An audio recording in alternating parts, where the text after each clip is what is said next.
Hello दोस्तों, मैं हूं मंतोष और आपका स्वागत करता हूं आपके अपने यूट्यूब चैनल पे जिसका नाम है एम मैजिकल क्लासेस। आज हम कक्षा 12वीं की विषय अर्थशास्त्र का कुछ टॉपिकों को आपके साथ डिस्कस करने जा रहा हूं। तो चलिए, आज का पहला टॉपिक है अर्थशास्त्र क्या है। पहले इसे ही समझते हैं। अर्थशास्त्र एक अध्ययन है जो कि हमें मानव के व्यवहार और लोग अपनी जीविका कैसे चलाते हैं इसके बारे में बताता है। हमारा दूसरा टॉपिक है व्यष्टि अर्थशास्त्र क्या है। चलिए इसे भी समझते हैं। व्यष्टि अर्थशास्त्र के अंतर्गत व्यक्तिगत इकाइयों की आर्थिक गतिविधियों का अध्ययन किया जाता है। इसे थोड़ा सरल करके समझते हैं एक उदाहरण के द्वारा। मान लीजिए हम बाजार जाते हैं, किसी भी प्रकार के सब्जी या फिर कुछ भी खरीदते हैं, तो वो व्यष्टि अर्थशास्त्र के अंतर्गत आता है, क्योंकि हम किसी संस्था से नहीं, न किसी देश से व्यापार करते हैं, बल्कि हम एक व्यक्ति दूसरे व्यक्ति से व्यापार करता है।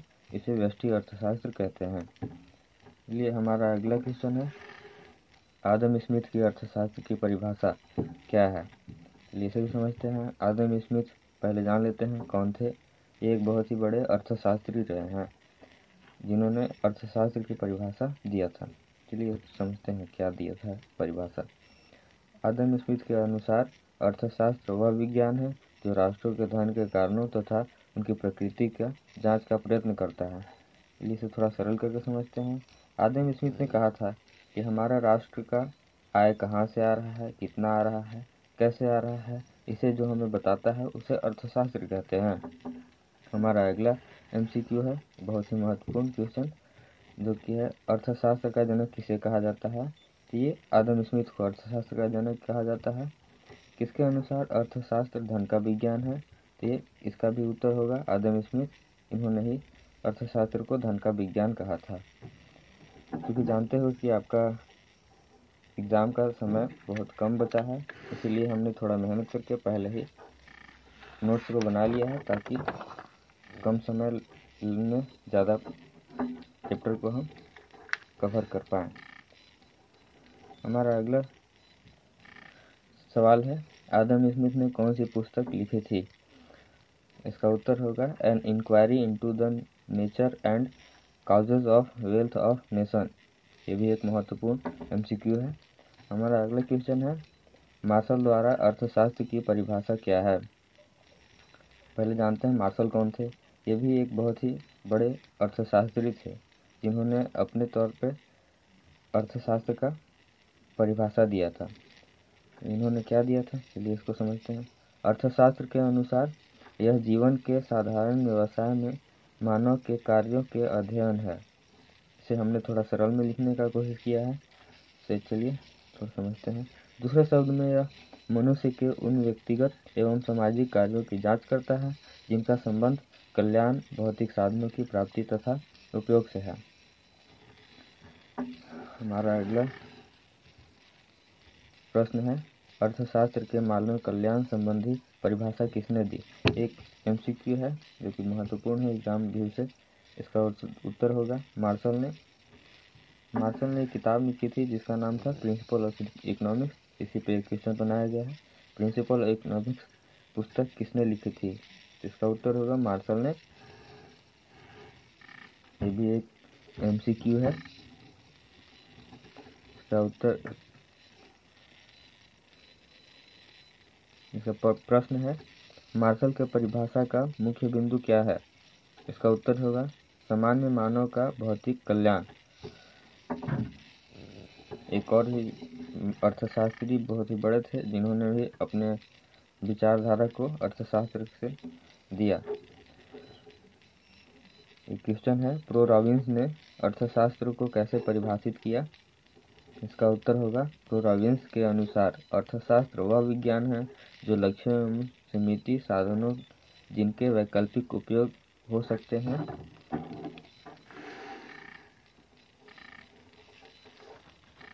उसी का ये पार्ट है। अतः अर्थशास्त्र में चुनाव की समस्या उत्पन्न होती है। कदाचित ये आपको समझ में नहीं आया होगा क्योंकि इन्होंने जो दिया था ये थोड़ा उटपटा टाइप में है। आपको हम इसको सरल भाषा में समझाने की कोशिश करते हैं।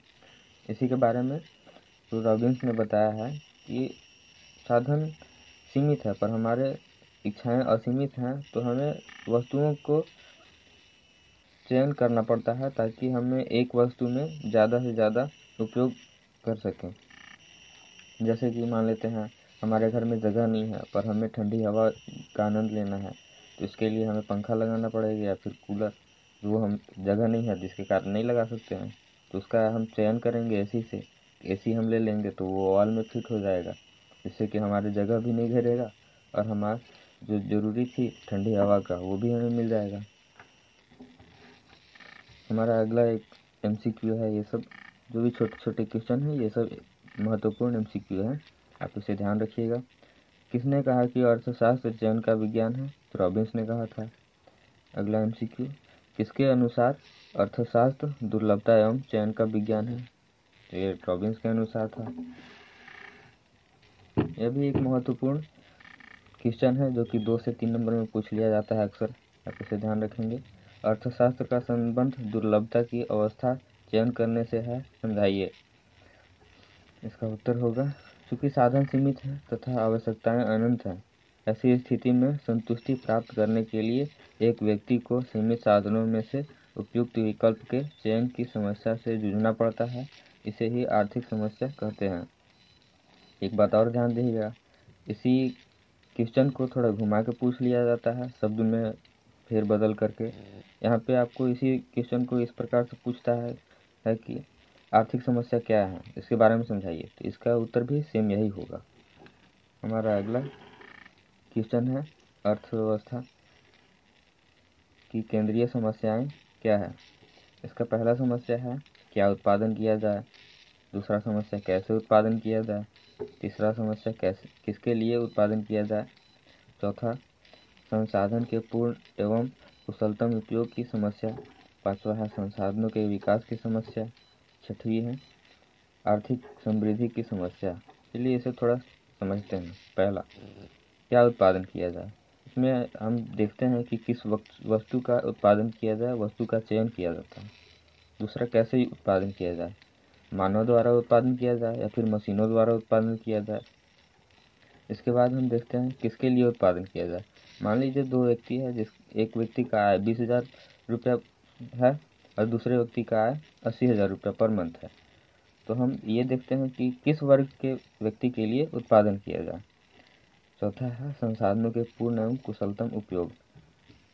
हम अगर उत्पादन शुरू कर दिए तो हम देखते हैं कि संसाधन जो हमारे पास हैं उनका पूरा उपयोग और कुशलतम उपयोग हो रहा है कि नहीं।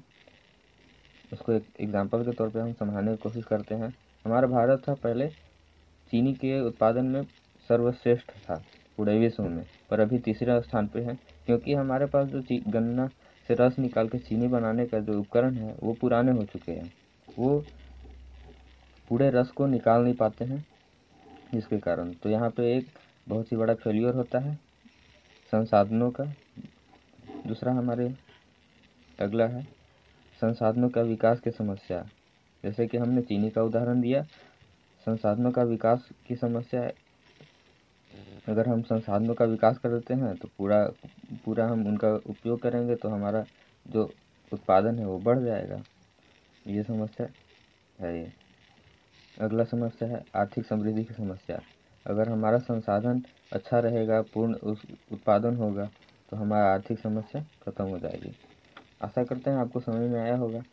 अगर आपको समझ में आया तो आप इस चैनल को लाइक करें, शेयर करें, और इस चैनल पे आप नए हैं तो इस चैनल को सब्सक्राइब करना ना भूलें। वैसे मैं भी नया हूँ, आपका एक्सपीरियंस से पता चल रहा होगा।